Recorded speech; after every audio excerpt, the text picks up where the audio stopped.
শিল্পী যোগেন চৌধুরীকে একটা সাক্ষাৎকার নিচ্ছিলাম, যে যোগেন চৌধুরীর বহু মহিলার যে চোখ, সেই চোখ আসলে দুর্গা ঠাকুরেরই পাল মশাইদের চোখের।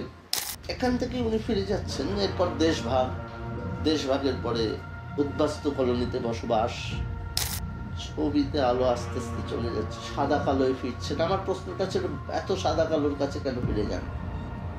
পথের পাঁচালী ছবিতে তার পুড়িয়ে রাখা যে মুকুটের মতো যে জিনিসটা সে পড়লো, আসলে ওই জিনিসটা কখন পাওয়া যায়? রেলগাড়ি দেখছে, অপুর মাথায় ওরকম একটা জিনিস। তার দিদির নাম দুর্গা। আস্তে আস্তে যত এগোবো, আসলে আমরা দুর্গার বিসর্জনের দিকেই এগোচ্ছি। পরম্পরাকে আদর করতে পারি বলেই আমরা মোবাইল ইন্টারফেসে রিসিভারের ছবি তুলেছি। পরম্পরাকে আদর করতে পারি বলেই আমরা দুর্গা পুজোর মূর্তির জন্য মাটির কাছে ফিরে গিয়েছি। দুর্গা পুজো নিয়ে যখন কোনো কথাবার্তা হয়, আমি এখন যে কথাটা বলছি তা যে সরাসরি দুর্গা ঠাকুরের কথা বলছি বা দুর্গা নিয়ে কথা বলছি এমনটা নয়। আমি বিভিন্ন সময় বিভিন্ন শিল্পীর সাক্ষাৎকার নিয়েছি।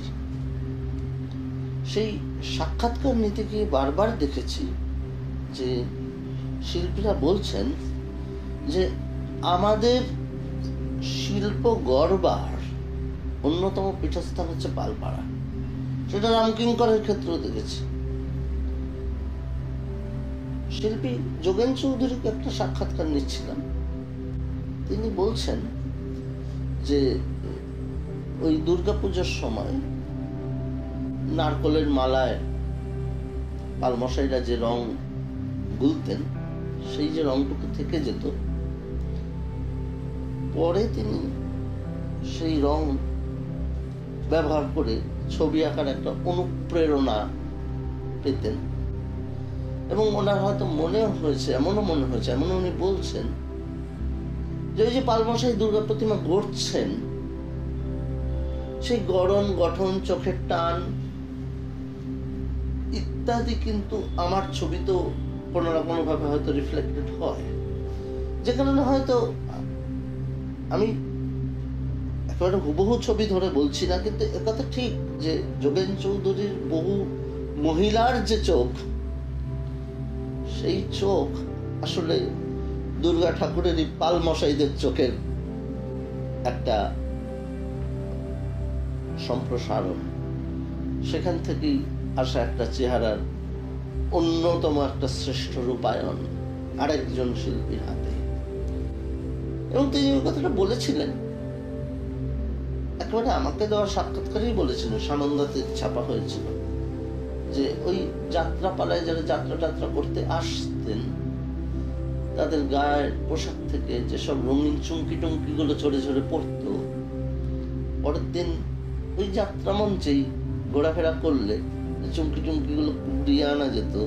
সবটা মিলিয়ে গ্রামের সেই পুজো মানেই হচ্ছে একটা অনেক আলো, অনেক আলো।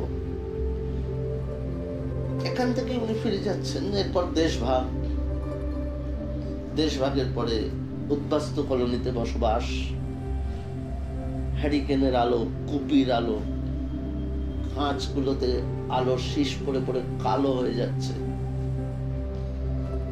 ছবিতে আলো আস্তে আস্তে চলে যাচ্ছে, সাদা কালোয় ফিরছে। আমার প্রশ্নটা ছিল, এত সাদা কালোর কাছে কেন ফিরে যান?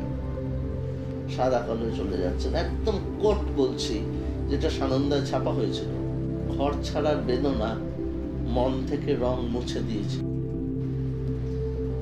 একেবারে এই অর্থাৎ এমনকি লালপ্রসাদ সাহুকে সাক্ষাৎকার নিতে গিয়েও তিনিও বলছেন যে প্রথম অনুপ্রেরণা একেবারে ওই মূর্তিকারদের মূর্তির কাছে গিয়ে।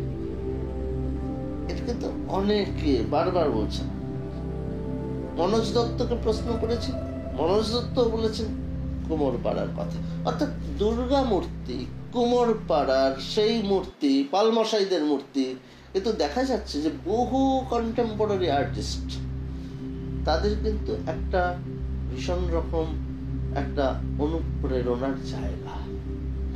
আমার একটা জিনিস দেখতে দেখতে মনে হয়, আমি চলচ্চিত্রের লোক নই, সেভাবে বলতেও চাই না, কিন্তু আমার আমার আমার নিজস্বভাবে যেটা মনে হয়, বারবার যেটা মনে হয়, পথের পাঁচালী ছবিতে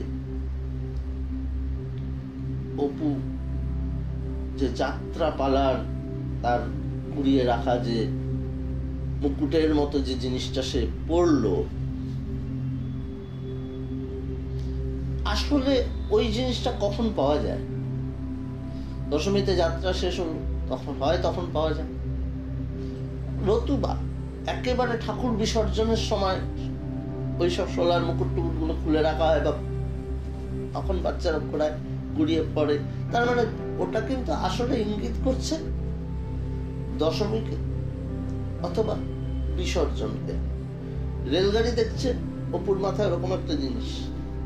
এবার আমরা যদি একটু সিনটা থেকে সামনের দিকে এগোতে থাকি, তার দিদির নাম দুর্গা, আস্তে আস্তে যত এগোবো আসলে আমরা দুর্গার বিসর্জনের দিকে এগোচ্ছি। এরপরেই আমরা দেখব দুর্গার একটা চলে যাওয়া। এই যে দুর্গার যে চলে যাওয়া এবং মা ও শিশুর যে যন্ত্রণা, সেইটাকে কিন্তু আমরা দেখব। অর্থাৎ এইটা কিন্তু আমার যেটা বারবার মনে হয় যে দুর্গা পুজো, দুর্গার রূপ, অথবা কালী পুজো, কালীর রূপ, এটা কিন্তু সমস্ত শিল্পীদের বিভিন্ন সময়, বিভিন্ন পর্বে, বিভিন্ন ভাবে, বিভিন্ন অনুষঙ্গে নাড়িয়ে দিয়ে গেছে, নাড়িয়ে দিয়ে যায়।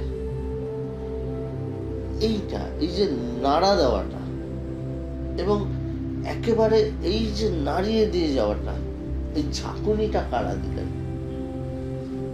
ঝাঁকুনিটা কিন্তু দিচ্ছেন, যেখান থেকে ঝাঁকুনিটা আসছে তারা সেই কতগুলো গ্রাম সুবাদের শিল্পী। আমার খুব ভালো লাগে যখন কন্টেম্পোরারি টাইমের আর্টিস্টরা যখন কাজ করে, এটা দেখে ভালো লাগে যে তখনই তারা কন্টেম্পোরারি, তখনই তাদের কাজ দেখতে ভালো লাগে, তখনই তাদের কাজ অনেক বেশি মূল্যবান হয়ে ওঠে আমার কাছে, যখন দেখি তারা খুব অকপটে সেই পরম্পরাকে